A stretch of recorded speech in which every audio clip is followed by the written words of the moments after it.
Good evening and welcome to your City Council meeting. Today is Tuesday, October 16th, 2018, and it is 7 p.m. Regular meetings are held the first and third Tuesday of every month in City Council chambers at City Hall. City Clerk Gomez, can you please call roll? Yes, thank you, Mayor.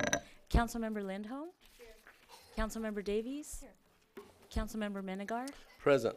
Mayor Pro Tem Jennings? Here. And Mayor Genoway. Present. Thank you. We have a quorum. Thank you. Okay, at this time, I would like to ask Bishop Matt Iyer from the Church of Jesus Christ of Latter-day Saints to come forward for the invocation. And then we will have Boy Scout Troop 772 come forward to lead us in the Pledge of Allegiance.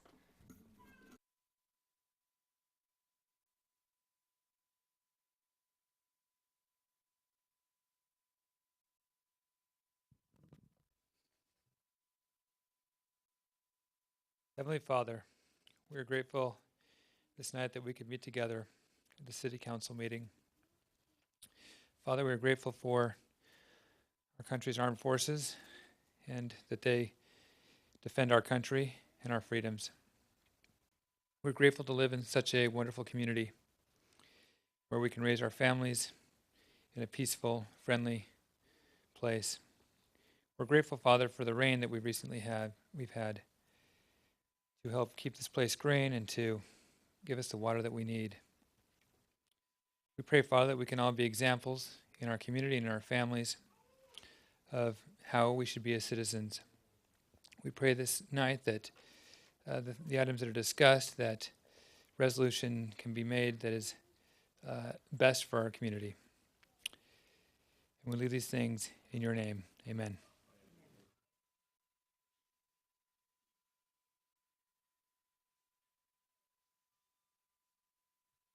Ladies and gentlemen, please remain standing.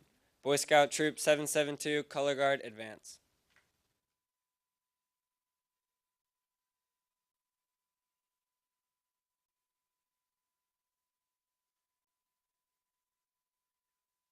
Please place your right hand over your heart. Those in uniform and veterans salute. Please join us in the Pledge of Allegiance to our nation's flag. I pledge of allegiance to the flag of the United States of America and to the republic for which it stands, one nation, under God, indivisible, with liberty and justice for all. 2. Audience, you may be seated.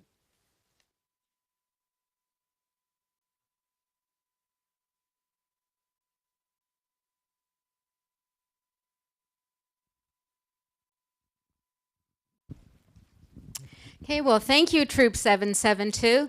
That was a great way to start the meeting, so thank you for being here tonight. I noticed that when you brought the colors down, we were a little bit fancy tonight, and you crisscrossed in front, so thank you very much.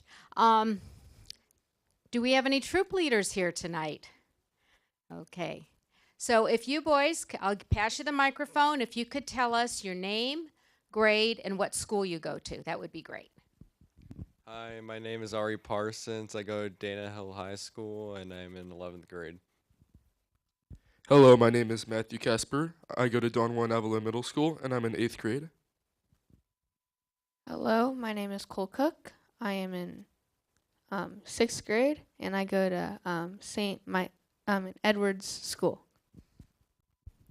I'm Nicholas Tansky. I'm a junior at Dana Hills High School. I'm Alan Alves. I'm a 8th grader at Aliso Viejo Middle School. I'm Daniel, and I am an 8th grader at Aliso Viejo Middle School. I'm Ethan, and I'm an 8th grader at Don Juan Avila Middle School. Well, let's show them our appreciation for being here tonight. Okay, and parents, we know you want to come down. We know you have your cameras with us. So first, could the parents please rise? Let's give the parents a hand, because we know that it's the parents that drive the scouts back and forth and get them from meeting to meeting until they're old enough to drive themselves. But thank you for doing that and for developing the leadership in our community. So you can come on down now and we'll take pictures. You boys are so tall. Where's the, how about right here? Here, okay.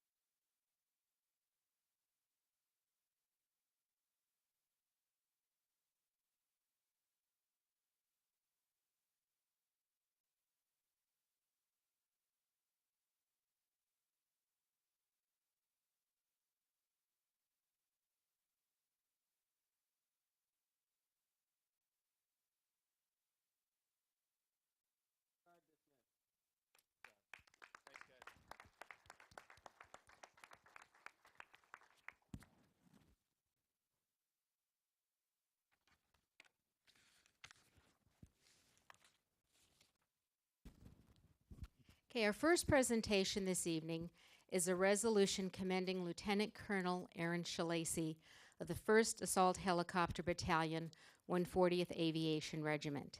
At this time, could Lieutenant Colonel Shalacy please come forward for the presentation?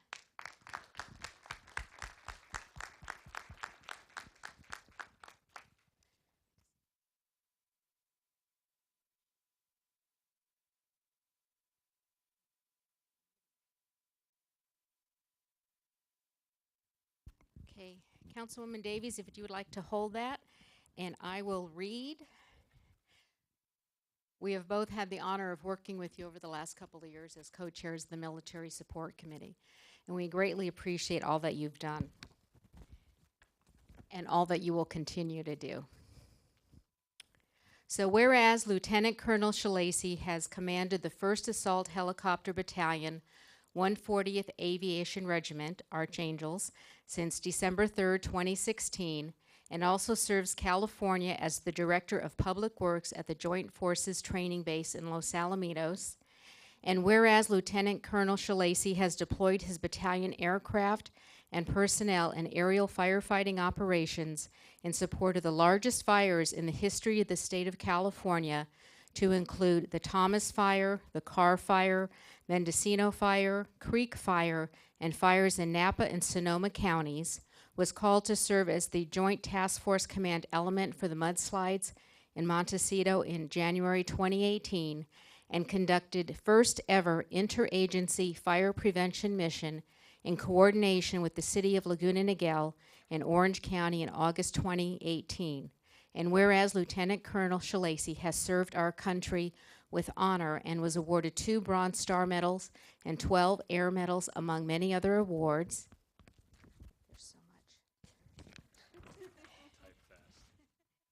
And whereas Lieutenant Colonel Shalacy has served his country for over 22 years since enlisting in 1995, attending ROTC at UCLA, earning a master's degree at Northwestern, and selected to attend the National War College in Washington, D.C., along with his beautiful wife, Rebecca, 4 wonderful children, Anna, Gabby, Jonah, and Benjamin. Now, therefore, be it resolved that the Laguna Niguel City Council does hereby commend Lieutenant Colonel Aaron Shalacy, Commanding Officer, 1st Assault Helicopter Battalion, 140th Army Aviation Regiment, for his outstanding leadership, commitment, and dedicated service to the Army and our country, and extends to him best wishes in his future endeavors. Thank you very much. Thank you. Yes, and could we have the Shalacy family join us?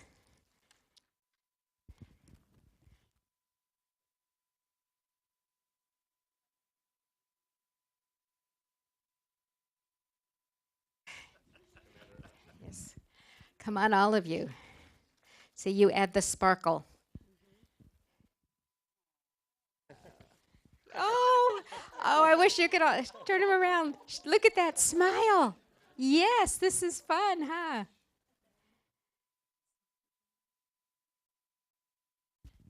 Thank you. I've had the pleasure of being co-chair on the military support going on, I think, 6 years now. And again, it's been such an honor and a pleasure getting to know you. We hate to see you go, but we know you've got a great venture ahead of us. He's going to be heading to D.C. to do some very important work. But we also want to thank you, because without you and the support of his wife and his family, you wouldn't be here. So we know how important you are as well. So we want to make sure you get some flowers to take with you. And thank you, all of you. We wish you just many blessings in your new venture. And I would like to present all of you with the Mayor's Challenge coin. First to Lieutenant Colonel Shalacy. Thank you. Thank you. And then also to the spouse, because we know the sacrifice, actually, we'll let him hold it.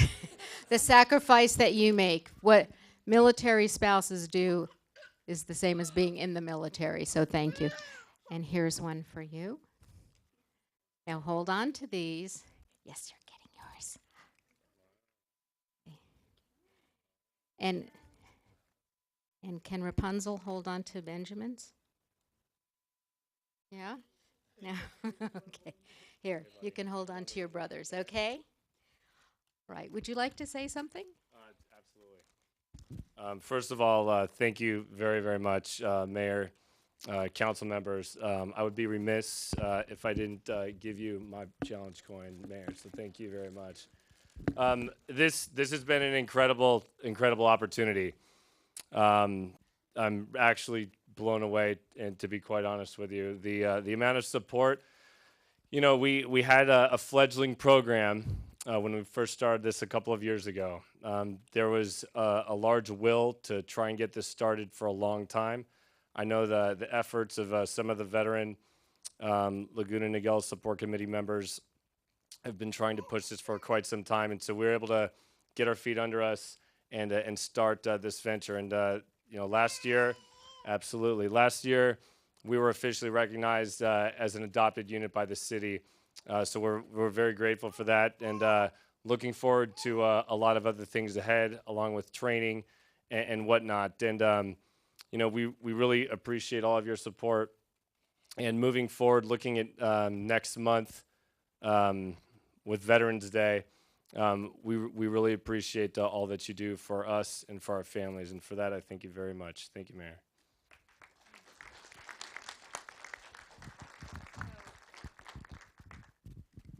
No, we will take some pictures, and then we'll have, after that, the Military Support Committee down for more pictures.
Let's show the Shalacy family our gratitude. Thank you. Thank you very much.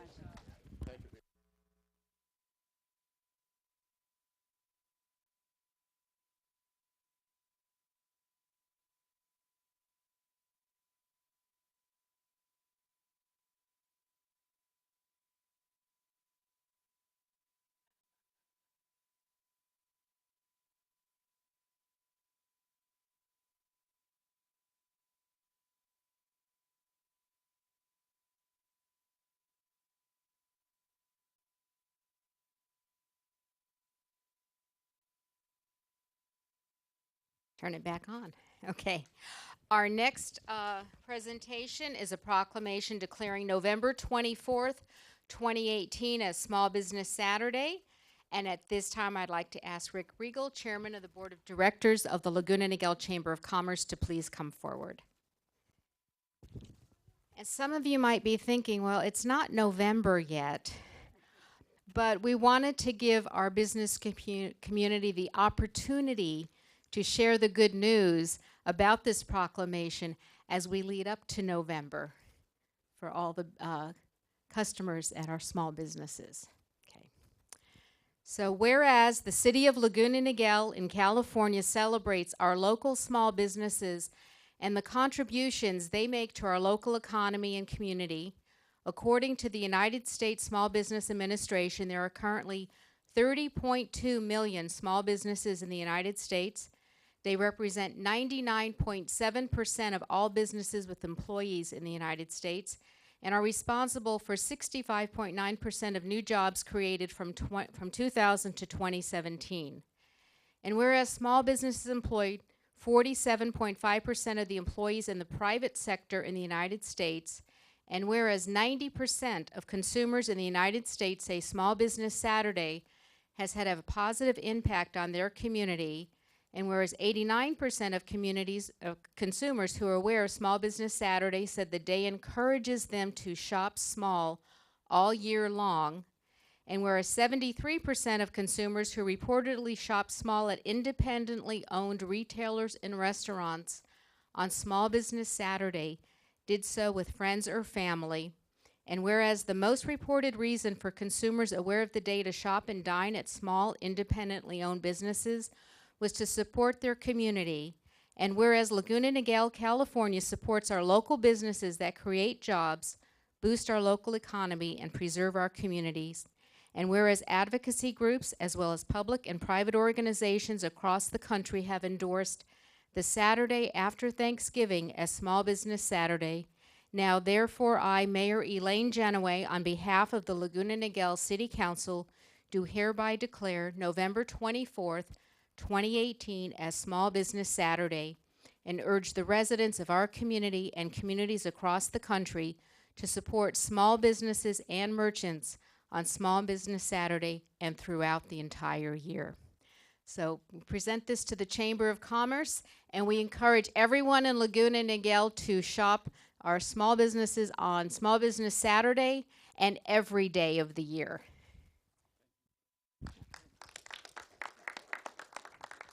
Would you like to add anything? Oh, sure.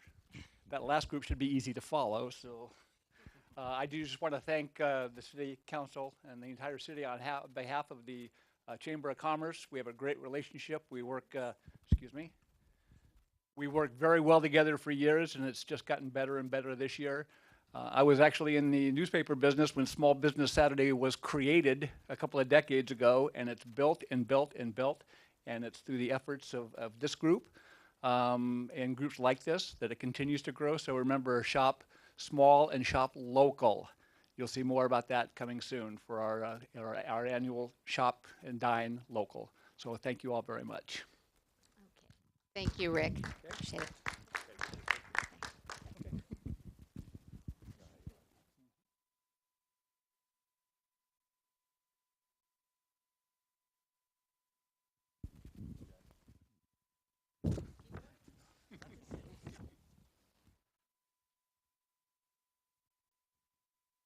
Oops.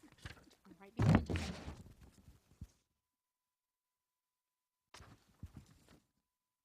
Okay, our next proclamation.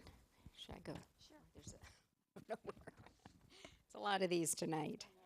Is a proclamation declaring November 11th to 17th, 2018 as National Nurse Practitioner Week. So whereas nurse practitioners serve as the trusted frontline providers of health care for patients in California, and whereas there are 234,000 licensed nurse practitioners in the United States providing primary, acute, and specialty care to patients of all ages and walks of life, and whereas nurse practitioners diagnose, treat, and prescribe medications and other treatments to patients through a caring, patient-centered, holistic model of care, now, therefore, I, Mayor Elaine Genoway, in recognition of the countless contributions that nurse practitioners have made over the past half-century and will continue to make to the health and well-being of our citizens in our state, do hereby declare November 11th through the 17th, 2018 as National Nurse Practitioner Week in the city of Laguna Niguel, California. So nurse practitioners do a lot for the care within our community. If you know a nurse practitioner, please share with them our appreciation, and we'll be sure that this gets to their organization.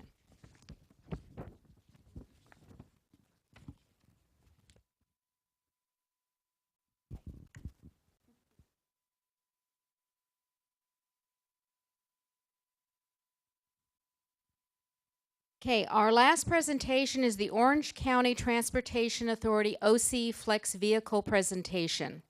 So the council will return to the dais, and at this time I would like to have Orange County Transportation Authority representatives Dave Simpson, Government Relations Manager, and Johnny Dunning, Manager of Scheduling and Operations, come forward for the presentation.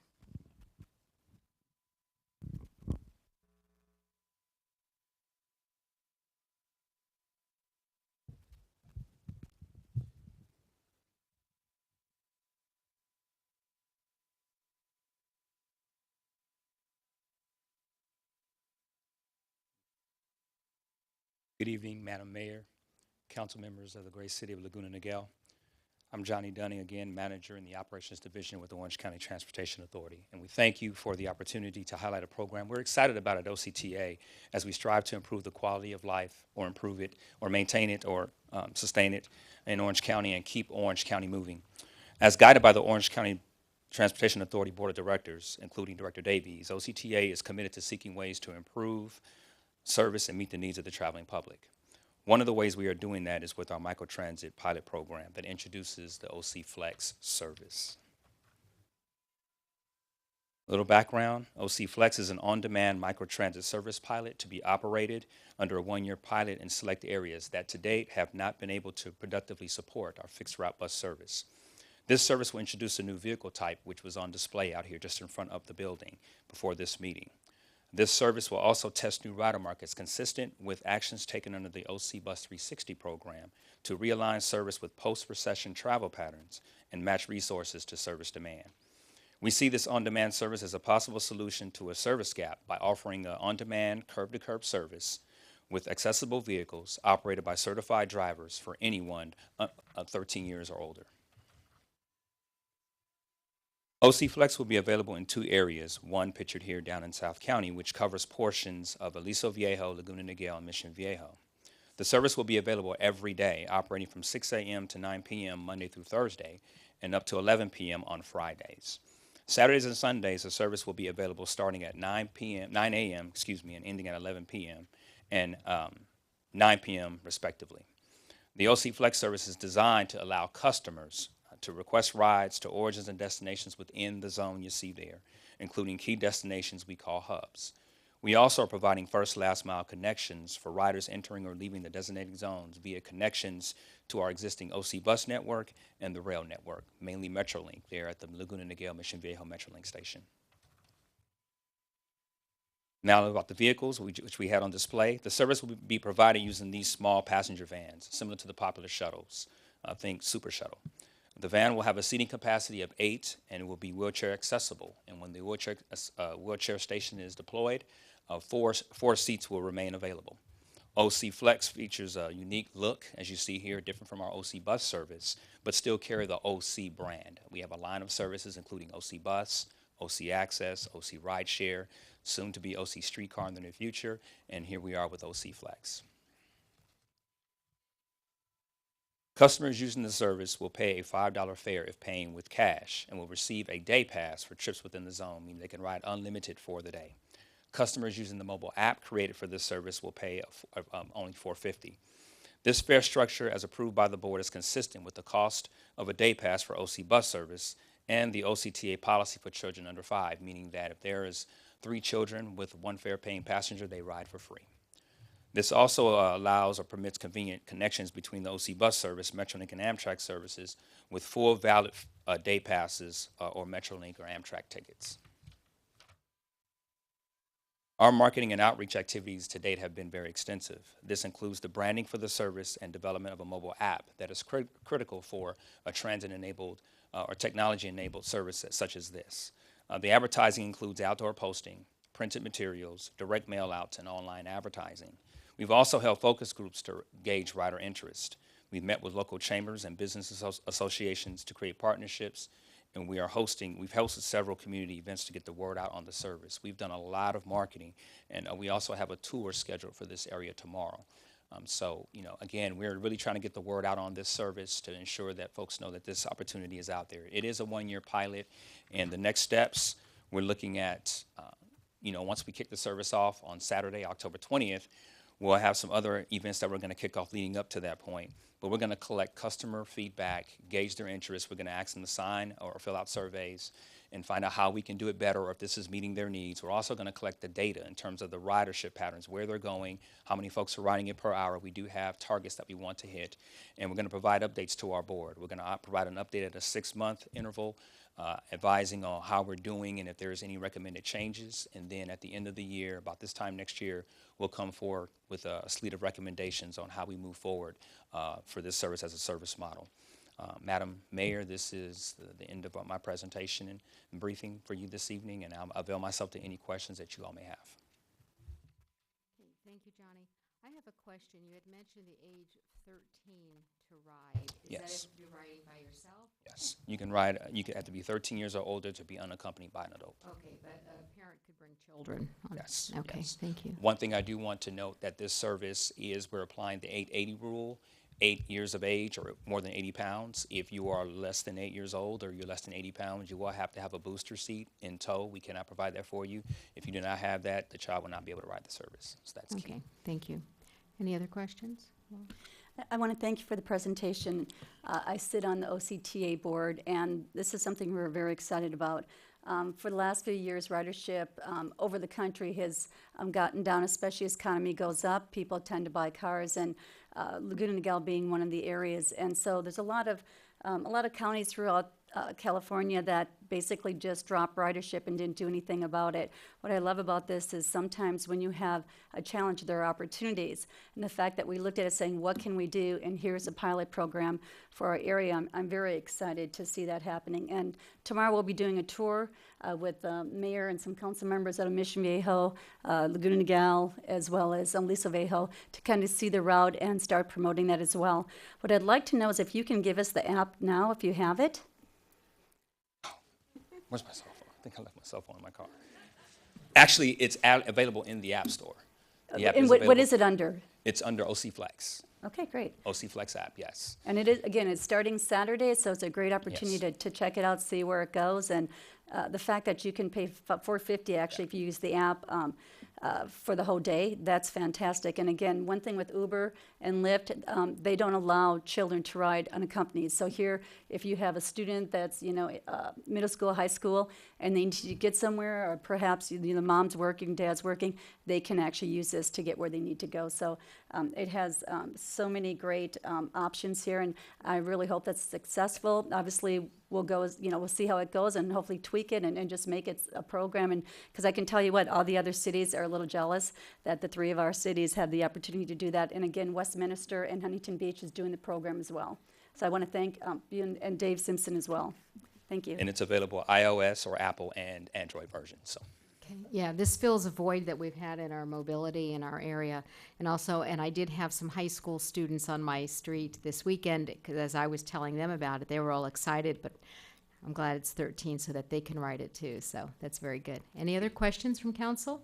Okay, well, thank you very much for the presentation, and thanks for bringing this to Laguna Niguel. Okay, that concludes our presentations for this evening and brings us to public communications. Any person wishing to address the City Council will need to complete and present a gold-colored request to speak form to the City Clerk. These forms are available on the counter that is located near the door to Council chambers. Please be aware that there is a time limit of 3 minutes for each person. To allow equal time for speakers, minutes may not be given to another speaker. You may have another person read your written statement. Okay, City Clerk Gomez, are there any additional requests to speak forms? No, Mayor, there are no other ones. Okay, thank you. Okay, first we have Bill Moorhead. Please come to the microphone, state your name and address, as this is being recorded. It's me again. My name is Bill Moorhead, and I live at 27022 Preciados Drive in Mission Viejo. I've been here before, and I went through all my qualifications, my experience, 42 years of unplugging manholes up to managing multi-million-dollar projects.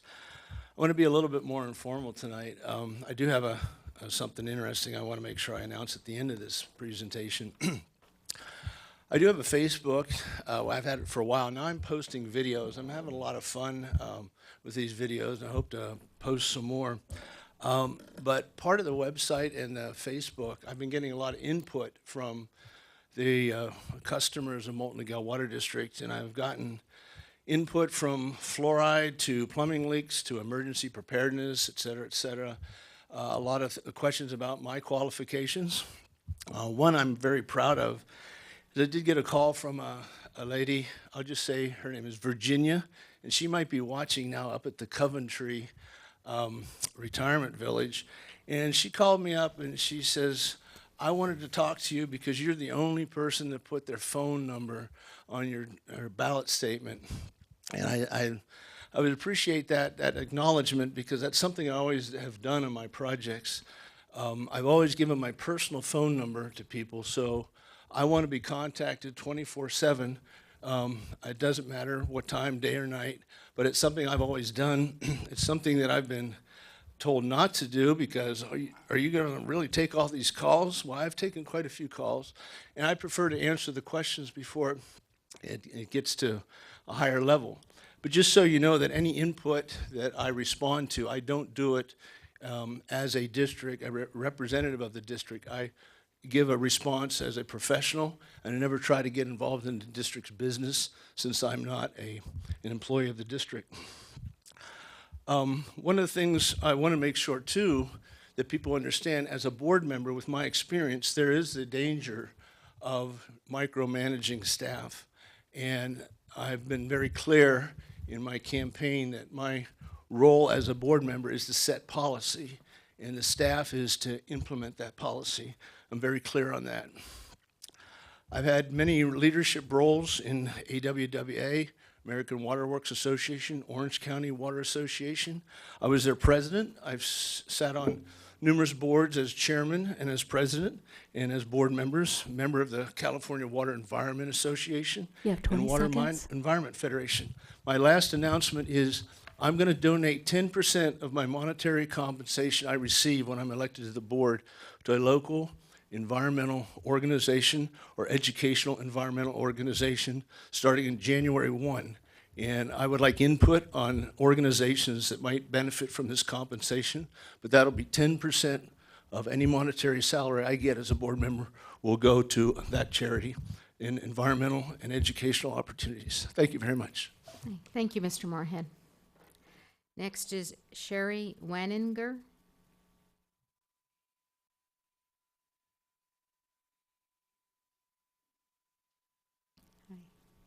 Your name and address, please.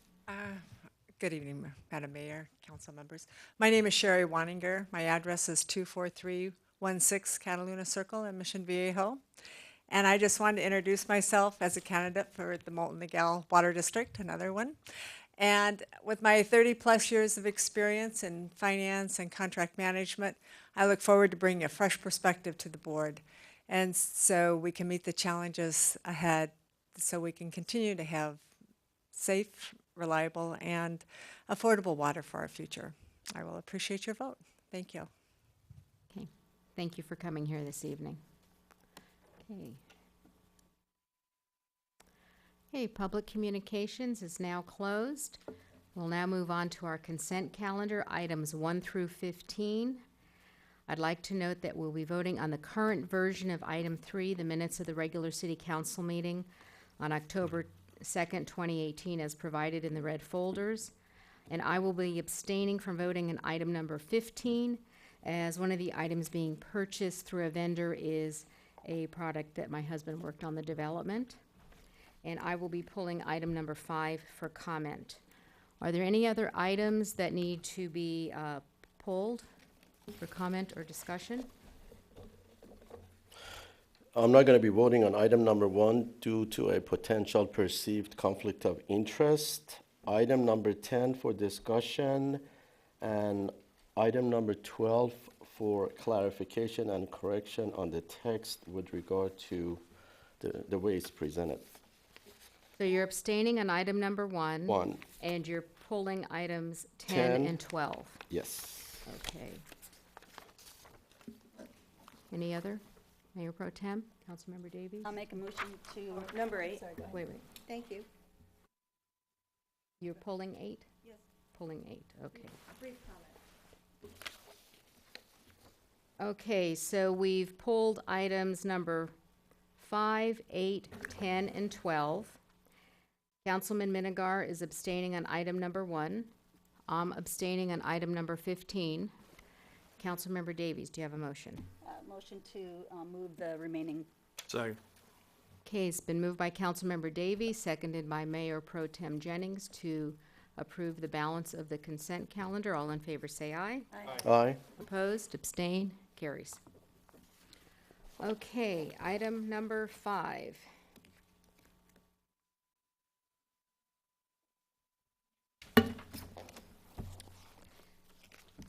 Okay, I pulled this item for comment just because this is something that we have talked about in the city for a while. This was an operational audit conducted at the direction of the city council for the purpose of evaluating the efficiency and the effectiveness of our policies and procedures related to citywide purchasing and contract processes, and also to ensure adequate internal controls. And after a thorough review by the Investment Banking Audit Committee of the auditor's report, they unanimously recommended approving the audit with no revisions and forwarded the report to the city council. Some of the findings had already been identified by city staff and were already in the process of being addressed prior to the audit. And all of the findings are either currently resolved or being addressed. So this is a tool, the audit is a tool, and it has accomplished what is intended to do. And I know city staff is still in progress of resolving some of the findings. But I just wanted to bring the public's attention to this, that this was something that was directed by the city council, and it has been reviewed by our Investment Banking and Audit Committee. Is there a motion to approve? So moved. Is there a second? Moved by Mayor Pro Tem Jennings to approve item number 5, seconded by Councilmember Davies. All in favor say aye. Aye. Aye. Opposed, abstain, carries. Okay, item number 8. Councilmember Lindholm. Yes, thank you, Madam Mayor. Item number 8, I'm very happy to see on here. It has to do with the community building and the pool. I commend our city manager for looking at the decking that goes around the pool and thinking of making it happen all simultaneously. It just makes a great deal of sense. The only reason to bring this one up is to remind the council that we need to have a great entryway for the community building. And I know there's many things going on, but I would hate to see that get forgotten. I'd love to see us have a signature, iconic thing for the city of Laguna Niguel. It would be wonderful to have that and have arts festivals and those kinds of things. But now is the time to plan it so it doesn't cost more in the future. And while you're laying and you're doing all the dirt work and all that kind of thing. So this is just a reminder and a hope on my part, and I think the residents, that someday they will have a wonderful place for an art walk and just maybe local musicians to be, and it'll just be a fabulous thing. So I'd be happy to move the item, but just trying to keep that on the council's radar. Okay, and as one of the members of that ad hoc committee, I can assure Councilmember Lindholm, it is definitely on our radar. It comes up every meeting. Okay, so it's been moved by Councilmember Lindholm. This is item number 8. Is there a second? Second. Seconded by Mayor Pro Tem Jennings. All in favor say aye. Opposed? Abstain? Carries. Okay, item number 10, Councilman Minigar. My question for the Director of Public Works is the 5 proposed signalized intersections to be a part of the OCTA's synchronization program. Who's going to maintain and monitor the status of those signals in conjunction with the synchronization system that we have right now on Moulton, Golden Lantern, that it goes up to, Irvine and then Tustin for the synchronization, and also Alicia Parkway that starts from our city and then it goes to Mission Viejo and then Rancho Santa Margarita. So let me paraphrase my statement in a shorter format. Who's going to have the TMC and TOC on this project? City of Aliso? We don't. Is it City of Aliso Viejo, or is it going to be at OCTA's offices in the city of Orange?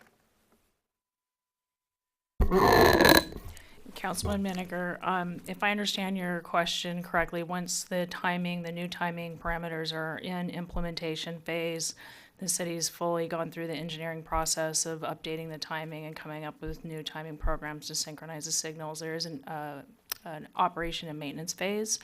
That phase is already built into this project, so there is a partnership between the city and OCTA and the other agencies that are involved, and the consultants will be in contact with city staff as well as the other agencies to make sure that the timing is coordinated across those boundaries. Right, but who's going to maintain it? Who's going to fine-tune the synchronization? The essence of these projects, the reason that we use Measure M2, half a cent sales tax that OCTA collects from all of us as taxpayers is to synchronize them so that we get the green indication anytime we are driving along any of these major arterials. So I go back to my initial question. Who's gonna maintain and fine tune those timings for the 5 locations that happen to be in our jurisdiction, not the city of Aliso Viejo, because they have a different system? City staff here at the City of Laguna Niguel will be responsible for overseeing the timing for signals within our own city boundaries. But we don't have a TOC or TMC. The signals can be managed and monitored by field investigation. We can have timing studies. We can go out and do our own investigations as well. If we do have a traffic management center, it makes it much easier to do so. That data comes in real time to a centralized location. We can go as staff and look at it. We can process that information, but we can also just go out and do field investigations and work with our consultant team to get that same level of information. To go back to my initial question, we're gonna be paying, what is our matching for this? It's just under $110,000. I wanna make sure for that money, our taxpayers would get the proper rate of return on the investment, because we don't have a TMC or TOC. City of Anaheim has a sophisticated one, your previous city, City of Orange has one, City of Irvine has one, but we don't, because we are a very small city and we have very few staff members. So I just wanna make sure, it's a great idea, I advocate for the cause, but I wanna make sure that $100,000 that we're gonna be chipping in as a part of the overall picture, then we get the best rate of return. So once they put it there and they leave, then the system's gonna be on its own, because it's not gonna be updating and upgrading its operations. This particular grant program contains a lot of hardware improvements in addition to timing improvements. I know all of it, yes. These yes. hardware improvements are very vital to maintaining the ongoing operation of the signals, which is important to moving traffic around the city. Okay, thank you. Okay, is there a motion? I make a motion to move. Okay, it's been moved by, this is item number 10, been moved by Councilman Minigar. Is there a second? Second. Second by Councilmember Davies. All in favor say aye. Aye. Opposed? Abstain? Carries. Okay, item number 12. Councilman Minigar. When I read the description, it has some ambiguity there. In one area, it says not to exceed. In another area, in the description of it,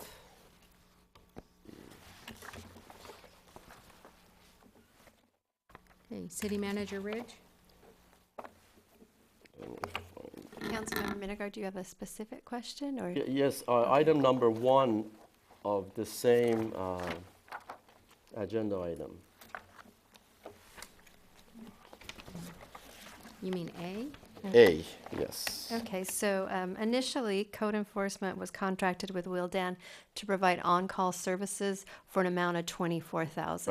Right. Due to some staffing situations, and we have personnel savings that can more than cover this, we went to increase the level, additional $71,000, which would make it a not to exceed of $95,000. Is that clearer? No, it is clear. The way it's written is not to exceed, because when I compare that with the resolution, it's different. So I just wanted to make sure that they match. I don't want to go word by word. So anyhow, just for correction and amplification. And I can move the item if there are no other questions on that.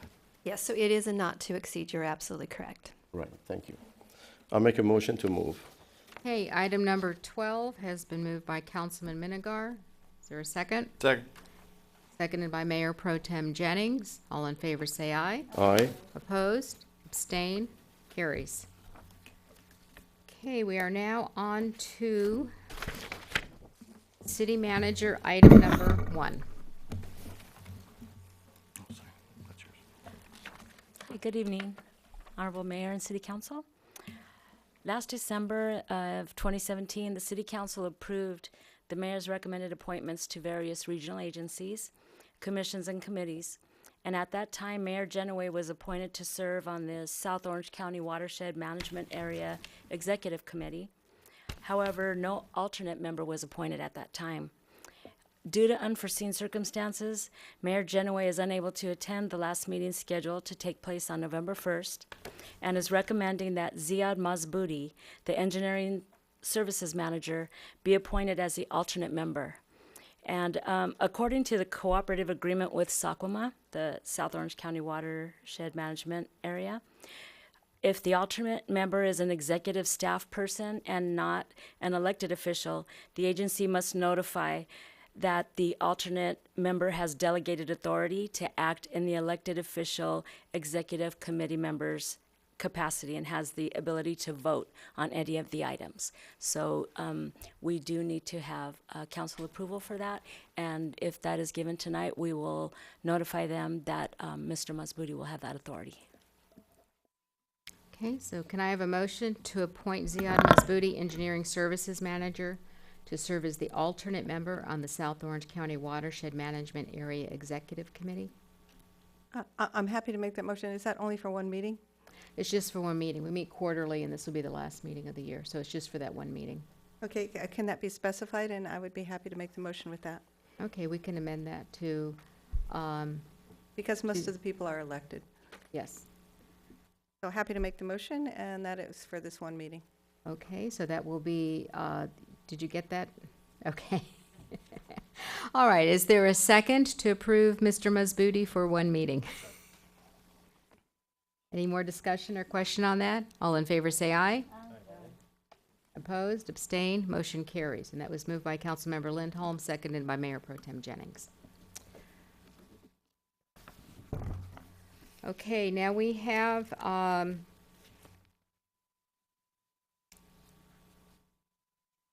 City Manager item number 2, and we do have a request to speak on that. So would you like to go first, City Manager Ridge? Certainly, and maybe we'll answer some questions. So for this item, this is before you at the request of Mayor Pro Tem Jennings and Councilmember Davies. We really wanted to look at the things that we were doing in order to address the opioid epidemic that continues to plague the County of Orange and really see if we could increase our efforts. So I'm very pleased to introduce to you one of our new management analysts. He started with the city about a month ago, and he has a short presentation for you, and he did all of the research on this item. So I'm going to turn it over to Aaron Spradlin.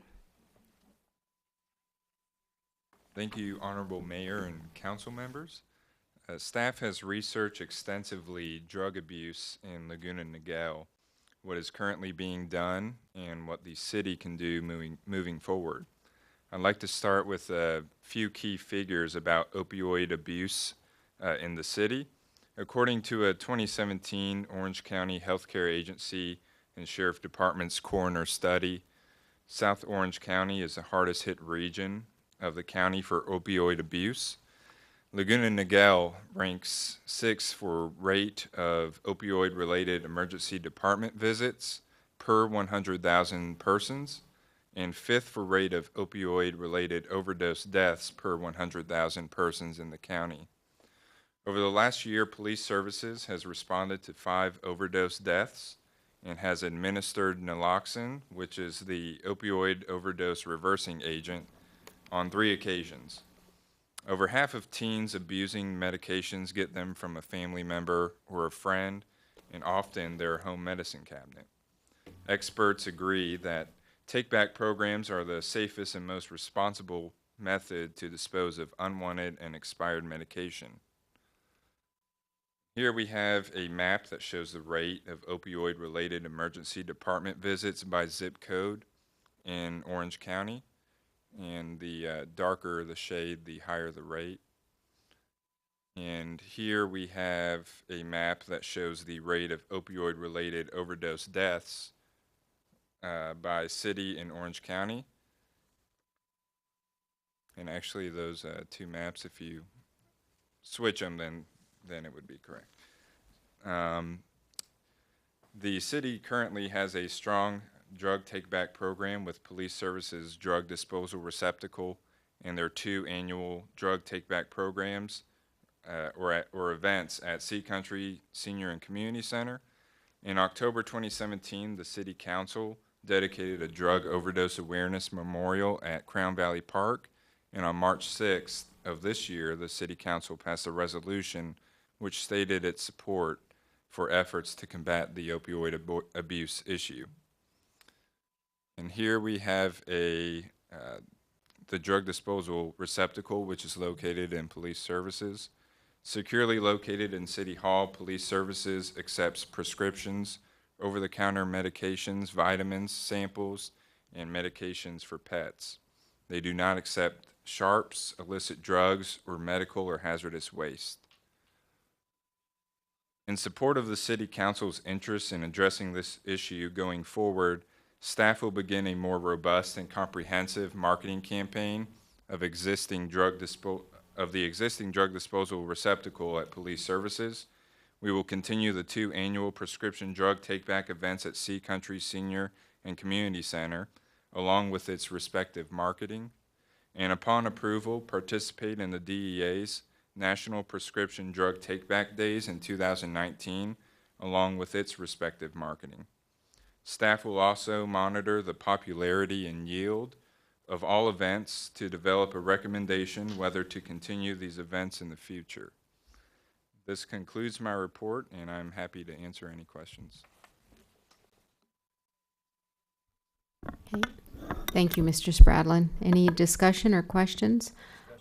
Okay, I know I'm not happy out of 34 cities. We're 5th and 6th. We don't want to be at the top.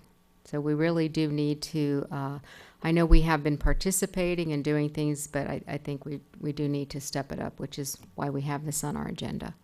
So Mayor Pro Tem? Great, thank you very much, Mayor. I want to, I guess, give a commendation to my colleagues on the council and to former councils, because Laguna Niguel has been very active as a city in trying to address this, and those efforts have not gone unnoticed by the people that we serve. And it was earlier this year, right after the city did one of its proclamations regarding this, that I was approached by a group of residents who were very interested in trying to see what they could do. And so they asked my wife and I, and we attended a handful of meetings at least, and lots of phone calls about where that might go. And their initial idea was to do anything that they could, and from that came discussions about, how can we reach out to the local pharmacies, how can we talk to the medical providers, and all of those things. And we did a lot of searching, and there are programs that do drug take-backs in addition to what we were doing that led to some further discussions. And it was the reason that I was interested in putting this on the agenda. And Mr. Spradlin, I really appreciate it. Nice to meet you. Good to see you. Thank you for all your help. Laguna Niguel excels in so many things, but this is not one that we need to excel at. This is a fight that we need to lose, and we need to encourage all of our neighboring cities to lose as well.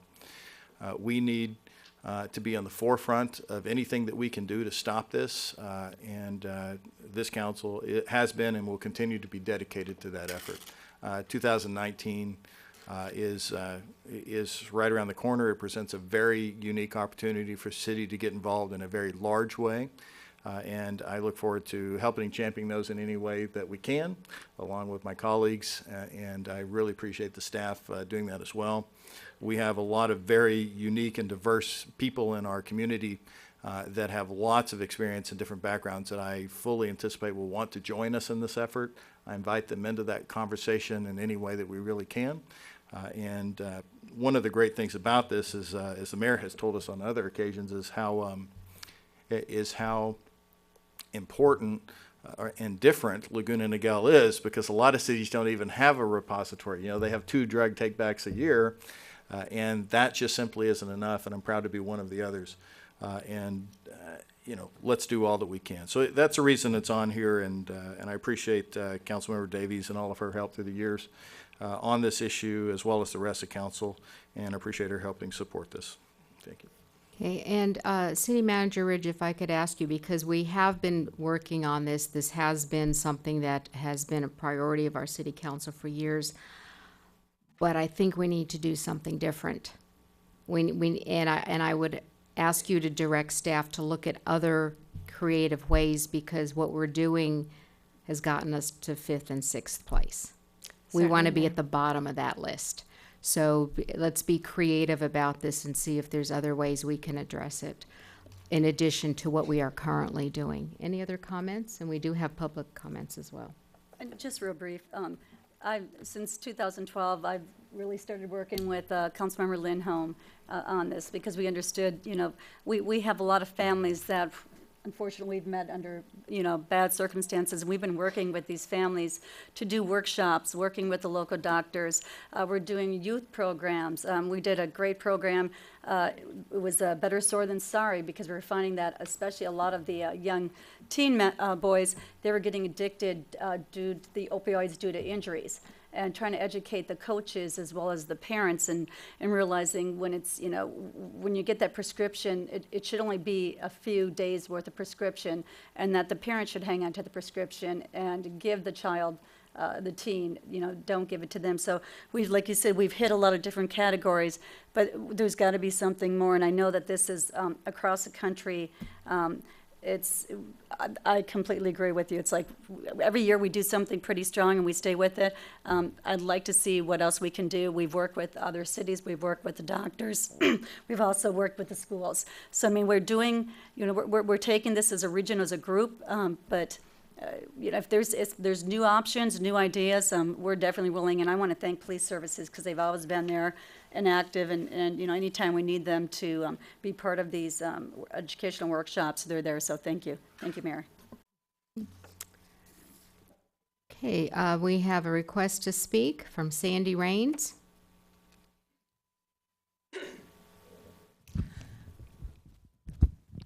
Good evening. My name is Sandy Rains, and I live at 18 Pemberton Place in Laguna Niguel. I wanted to thank the council members and the mayor for looking into this and ask the city to continue to do what they're doing.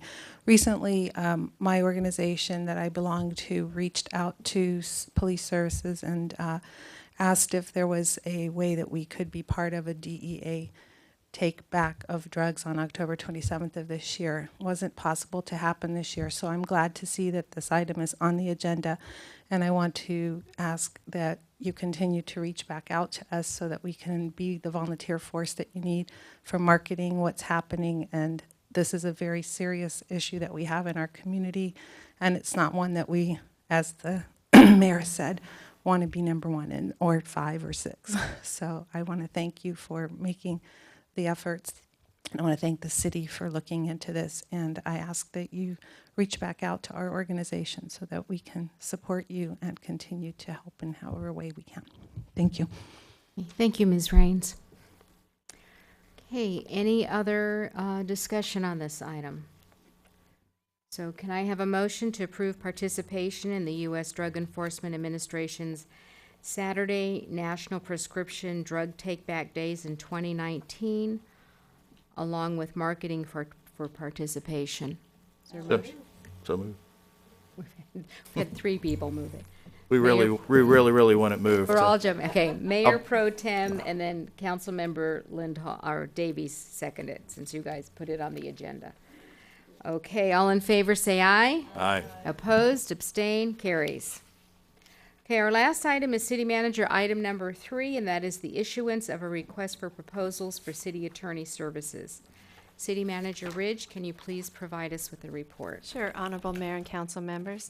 So with the announcement that our city attorney, who's provided services for 30 years, is going to be ending his contract with the city, at the last City Council meeting, you did direct me to prepare a request for proposal to seek city attorney services, using samples provided from some of the other cities, or many cities in South County that outsource legal services. I prepared a draft RFP for you, and what's before you tonight is to discuss that draft, if there's any changes or questions that you have that I can assist you with, but then to authorize me to issue the RFP and solicit the responses from qualified law firms to provide our city attorney services after Mr. Dixon has terminated his contract. Okay. Thank you, City Manager Ridge. Is there any discussion on the draft of the RFP? Any discussion? I'd just like to make a point that I did get a chance to look at this as the one lawyer, I guess, on the council. I read these things deeply, but I think it is comprehensive. I did note that it includes a lot of portions of the previous contract and other contracts from other cities. And, you know, this is just the RFP stage. We can talk about what the responses look like, what they come in, and if there's any modifications to that. And I do have some ideas. I just think they're premature to start discussing what those alternatives might look like, or just add-ons maybe to a contract. But I think the RFP as it stands now gives us a pretty broad range, and I'll be looking forward to seeing who applies for this. Okay, so can I have a motion to approve the issuance of the RFP for city attorney services? So moved. Okay, it's been moved by Mayor Pro Tem Jennings, seconded by Councilmember Davies. All in favor say aye. Aye. Opposed, abstain, motion carries. Okay, so thank you. That concludes our discussion items, so we'll now move on to other business and council reports. And since we didn't have any ad hoc meetings. Like to start, Councilmember Lindholm? I'm going to keep this one really short and just wish everybody a great October, and don't forget to vote. Go ahead. I'm next, huh? I had a great time when we did walk your child to school. I want to thank police services. I know that a lot of us were at different schools. I got to walk with the Chick-fil-A cow. It's very tough when they're walking because they can't see where they're going. So, but it was very successful. And, you know, that's probably one of my favorite things to do every year because the kids all get there, and that's actually a great meeting spot. But it's just fun to get a chance to talk to the parents, and the police services are out there and they're handing them the little tattoo stickers and you know, and little tickets so that they get the ice cream sandwich or whatever at the end of the day. But it's really great to see that the parents coming out. So that was fun. I attended the ACCLC, had a ballot dinner last week, and we went over the different propositions. And it was good to see speakers talking on both sides and what was important, so that at least, you know, you could be educated when making a decision on that. And then I had, in my complex where I live, we did a neighborhood watch. So I wanted to thank Shannon Daniels as well as Kimberly Sawyer. I've been very active with Neighborhood Watch for the last few years. And you know, it's something you need to do every year with your neighborhood. And what we did is we combined it with the community next to us. And we had it at the pool, brought some pizza over. But it was just great information for the community. We also had our block captain come in and talk about, you know, what to put in your emergency kit and ready to walk. But they did such a great job. And it's amazing right now because, you know, when you look at the different props and the crime that's out there due to them, it's important, but I really believe that we can really stop a lot of it. It's the basic things when people are leaving garage doors open, you know, because it's just convenient. And that, you know, that just attracts them. So things like that, making sure that your car's locked, that you're not leaving your possessions sitting on the chair, your glasses, your phone, you know, sitting on the seat. There's a lot of things we can do, and see something, say something. And what's great with Neighborhood Watch is they'll go ahead and where your community where you live, and they'll give you the stats. And the good thing is you want to see higher calls, because when you have higher calls, it means someone saw something and said something.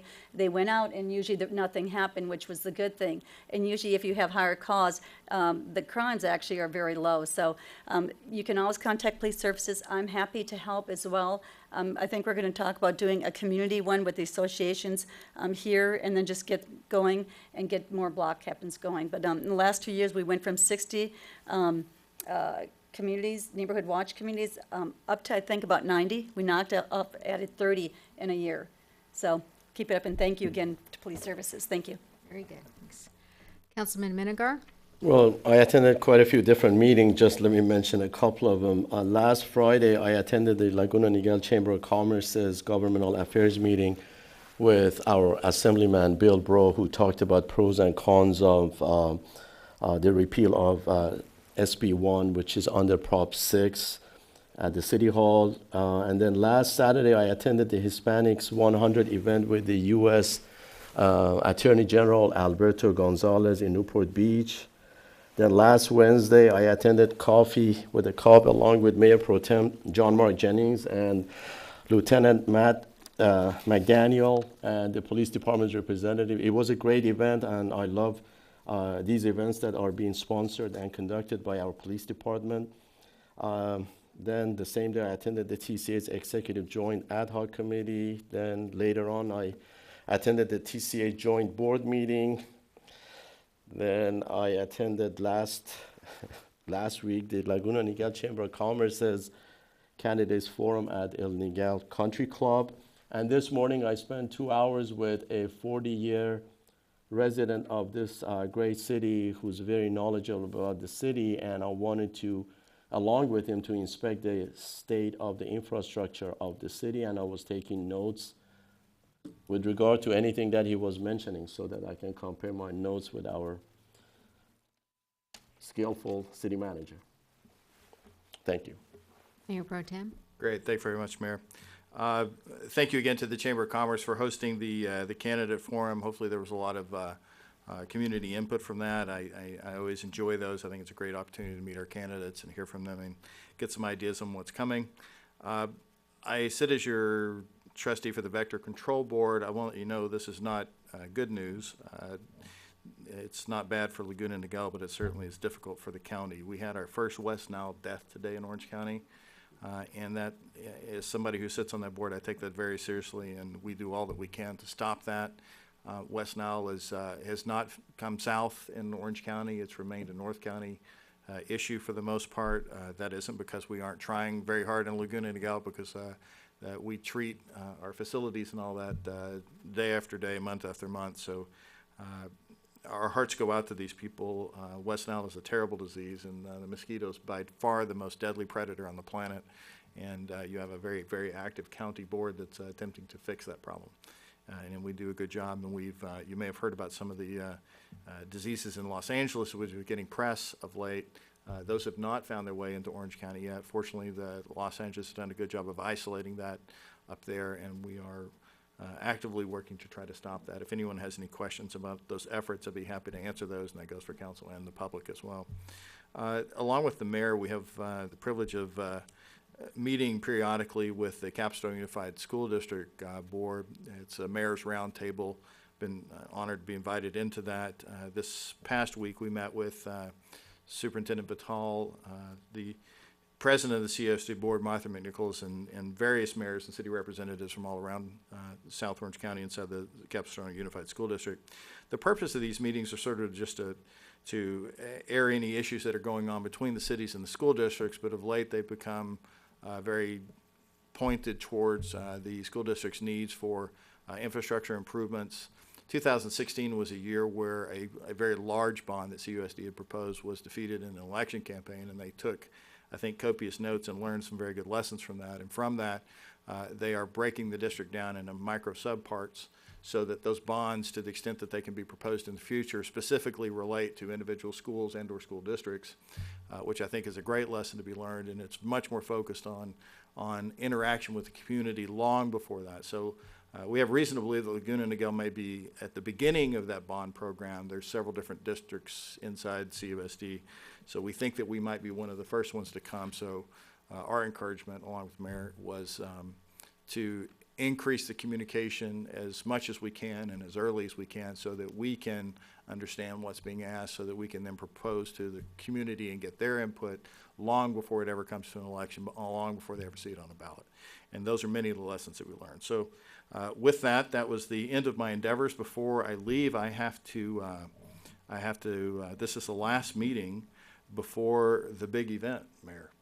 And that big event is the marriage of your son and his fiance. And so just on behalf of the council and the city, I want to say congratulations. And thank you. We hope you have a very, very event-free, beautiful month. So until we meet again. Yeah. That's right. I was wondering which big event. That is the big event. Yes. Oh, the wedding, the upcoming wedding. So thank you very much. Just a couple of things. I won't go down the whole list, but last Monday, a week ago, yesterday, was the Military Support Committee's meeting, and they are diligently working on their annual fundraiser. It was changed. It used to be a golf tournament, but many of the committee members said, well, we don't play golf. So now it's going to be a very nice dinner. We will have some of our commanding officers as the speakers. Dinner dance at El Niguel. This is the main fundraiser for our 3 adopted units. So I encourage all of you to attend. It's going to be lovely. You're going to have a wonderful time, and you're going to be doing good for our military personnel and all the things that are done for them are really for the E5s and below. It's for the enlisted men and women and their children. So we have 3 adopted units. So this will be on October 27th. You can find out information at lnmilitarysupport.org. And we appreciate the community support for this. And then, well, I'm not going to go through all this other stuff. But one really great thing we did today, Mayor Pro Tem Jennings and City Manager Ridge and I were at the Future of South Orange County, and it was an economic development forum, and City Manager Ridge was on one of the panels where I felt like that panel was an advertisement for Laguna Niguel. You had all of these developers talking about a wonderful community we are, and to bring quality businesses and quality homes here. So that is something that your city council has prioritized, and we keep pursuing the economic development and well-being of our community, and we are actively engaged in that. And then one of the fun things I got to do after that later this afternoon is to be interviewed by a Boy Scout working on a merit badge.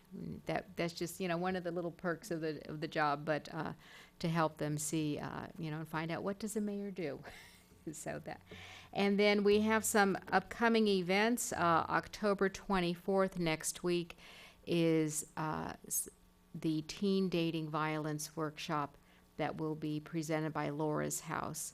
So if you have teenagers in your life, either your children or you work with them, or also teenagers themselves should be attending, because the statistics are startling. As far as the inappropriate relationship. So this will be talking to them about what is a healthy relationship and when is it not a healthy relationship and what should you be doing. So please be sure, if you have any teens, that they are aware of that and that their parents are. And with that, I will send it over to Chief McDaniel. Thank you, Mayor. First off, on the drug take-back program, I completely concur. We've had an opiate issue in this city for some time. When I was here as a deputy, we had it. I think it was more under wraps back then than it is now, and I applaud your efforts to make this more, or give it the attention it deserves. It is a significant issue. We continue to fight that battle every day. Drug take-back-wise, we have a senior event next, or Tuesday, October 30th from 9 to 11:30 at the Senior Center, or at Sea Country. And that we will take our drug take-back program to them on that date, so the seniors can come and bring their medications to us. They don't have to come all the way to City Hall for that. And again, that's October 30th from 9 to 11:30. And then last week we had a commercial enforcement checkpoint. Some of you are aware of that on Crown Valley. Our commercial enforcement deputy is part of a group of allied other agencies, basically, of Southern California. They'll come and do various checkpoints like that. So his team basically came out. CHP was involved in that. Cities of Brea and various other cities also participated in that. But some of the startling statistics that they inspected 80 trucks traveling down Crown Valley just in a 4 to 5 hour period. And 8 of those trucks were deemed not appropriate or not in service enough to be on the roads. That's startling when you think that that's 10% of the vehicles or the large vehicles traveling on our roadways. Extremely dangerous, but I'm glad that we do that. I'm glad that the City Council has kept that position for us. It's a relatively low cost to ensure the public safety in that. They cited 56 vehicles that day, or issued 56 citations. That's just part of the program that he does on a daily basis. He was here again today, and our commercial enforcement deputy, not counting the checkpoint, has issued 117 citations in the first 2 months of the fiscal year. So he's out there doing it. It's an important thing that you guys are doing, or that you guys supported, and I appreciate that. And I'm sure the citizens thank you for that. I was also asked if I could give, recently I gave a talk, and I cited some traffic enforcement statistics. And so I wanted to give a couple of those. It has taken a little while. You folks added a couple motor positions to our team. We had to recruit for those positions, and then we had to train one of those deputies to get him fully trained up. And then we also got another motor officer back from, he had a traffic collision at the end of last year, and he is back fully. So I just want to give you some stats. I get questions all the time about what kind of enforcement we're doing. In July and August of last year, so let's say 2017, we issued a total, in this 2-month period, we issued a total of 598 citations. 227 of those were for speed. Now that we're up and running, and we have it the way we want to enforce, we issued in that 2-month period for 2018, 1,684 citations. 834 of those, are just about half, were for speed. I know I get questions all the time, why aren't you at certain intersections? Why aren't you at certain places? We have 144 miles of roadway, but believe me, we're out there. You heard those numbers I just gave. Folks are getting citations for violating the law. So we are actively doing it. I'm very proud of our team. I mean, that's a motivated team. And I've told you folks, but I get the answer all the time that they truly believe what they do keeps us safe. So dedicated group, and they're doing a fantastic job for us. You guys have any questions about? I'd be happy to answer any questions if you had any questions about that. Okay. That's all I have. Thank you, Mayor. Okay, thank you, Chief. And I would also like to add, you know that safety is a priority of this council, and we have funded the deputies, and we're glad to see that there is an impact, and hopefully next year, the people who receive the tickets will realize, oh, shouldn't be speeding, so that comes down. But I want to point out that with the commercial enforcement, when it came time for our sheriff's contract, I want to be sure the residents know this, that we shared that position with another city, a neighboring city. And when it was time to renew the sheriff's contract, the neighboring city decided not to have that position anymore. And we were struggling with, well, how do we still have a commercial enforcement officer? Because that would only be a half a position. So, but Chief McDaniel knew that this was very important and got creative and found a way for us to be able to still have that, especially when we have all of this construction taking place in our city. We do need to have some commercial enforcement because it is a safety issue. So thank you for being creative when putting your pencil to paper and finding a way for us to be able to keep that partial position for commercial enforcement. Thank you, Mayor, and thank you again for your support on that. Okay, Director Erlinson. City Attorney Dixon. Okay, Fire Authority.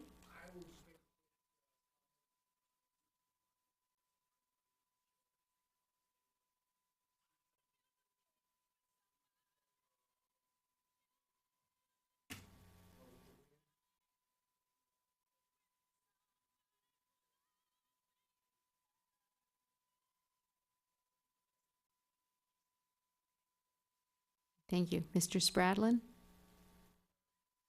Okay, Mr. Orduña? Okay, City Clerk Gomez? Director Giglio? Thank you, Mayor. I know we're stopping there. All right. I won't take too much time. That's okay. You have fun stuff. Haunted Trails begins this week, Thursday, Friday, and Saturday nights. It's not recommended for kids under age 8. Presale wristbands are available for $13 after 5 p.m. They're $15. There is a free shuttle from City Hall every night, and we highly encourage people to take it since there is no parking at Crown Valley Park right now. Also, there is a behind-the-scenes tour without the fright on Saturday at 4:30 to 5:30. So that's where you can bring the youngsters who are curious but maybe can't make it all the way through. Also, Sea Country Senior and Community Center will host a Halloween party on Friday, October 26th at 2 p.m. And they're going to have a DJ, dancing, most importantly, an appetizer buffet. And tickets are on sale for $8 right now. And lastly, for Halloween, the Haunted Contest at the skate park will be on Saturday, October 27th from 5 to 9. So maybe people could attend the fundraiser for the military support and drop their kids off for the fun contest. The cost to attend the event is free, but there is a $10 fee for members to enter the skate contest and $20 for non-members. That's all I have. Thank you. Thank you. Deputy City Manager Bell? I just wanted to put out there again that on Thursday, we have a multi-city point of dispensing event. It's basically a way for us to practice giving vaccines on a large scale, and it's going to be held at the Great Park. You don't have to even get out of your car. It's from 4 to 6 p.m. Just drive up. They will hand you some emergency preparedness information and a free pumpkin, and you will have helped us all prepare for a pandemic or similar mass distribution event as part of our emergency preparedness plan. Thank you. Okay, thank you. Director Scott? Okay, City Manager Ridge. Just a couple items tonight. I just wanted to let you know that we did do a recruitment for Community Development Director, and that recruitment closed on the 12th.